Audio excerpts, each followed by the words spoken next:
coming in from the state of Karnataka. Around 5,300 auto tippers and 700 garbage trucks were off the roads from Wednesday evening in Bengaluru as cleaners and drivers launched an indefinite strike against the Bruhat Bengaluru Mahanagara Palike's solid waste management wing.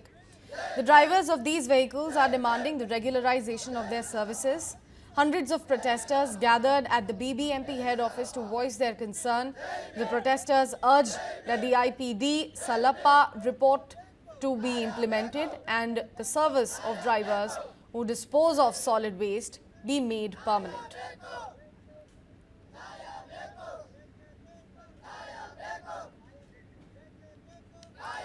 So those are the visuals that are coming in from ground as well. We've been tracking the story very closely from past couple of days. In fact, we got you some of the ground reports also, speaking to the drivers and the workers who are currently protesting about what exactly are their demands.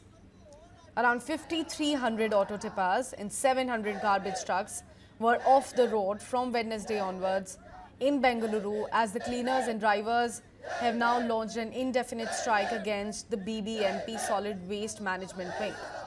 The drivers of these vehicles are demanding the regularization of their jobs.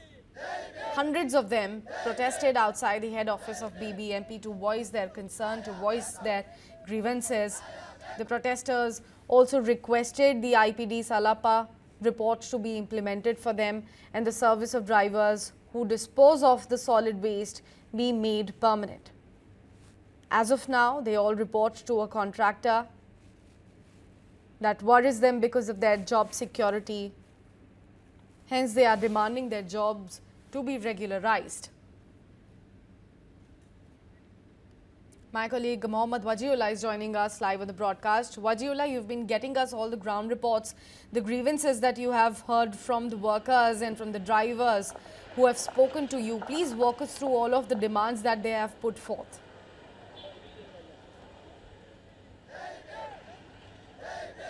Absolutely, Shakshi. This is third day of the garbage protest that we are seeing, and at Freedom Park right now, Paura Karmikaras are protesting. But we had come around the city to check the status of a garbage, and if I can tell my camera person to pan around, these are spots where garbage is accumulating in the city.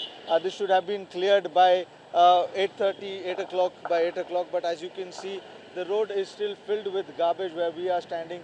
A little further from here is another dump yard, which my camera person will not be able to show it to you because it's a little further from here. There also garbage has been accumulated, and these are those very spots where garbage is accumulating across the city, and this is going to mount up in the coming days because the issue of garbage is not a small issue in Bengaluru, especially 6,000 ton of garbage is accumulated on a daily basis, and it's spots like these which starts festing garbage. And now with the Paura Karmikaras protesting for a daily wage and for them getting a permanent job in the BBMP, and they to be recognized as Paura Karmikaras because a few days back a few of them had died because of illness, and they could not get any of the amenities that another government worker gets. So that is why they are now hell-bent with the fact that their demand should be met, and it is also important for the demand should be met because in December when they were protesting, DK Shiv Kumar himself came to their protest site, sat with them on the ground, heard their problems, and even assured them that he would look into the matter and solve the issue. But it's been 4 months since then, and the Paura Karmikaras are still continuing to have this problem, and that is why now they've decided to go on a protest. And now very soon you will start seeing in the city with garbage all across, and it won't take time for Bengaluru to get the tag of the garbage city very soon, Sakshi.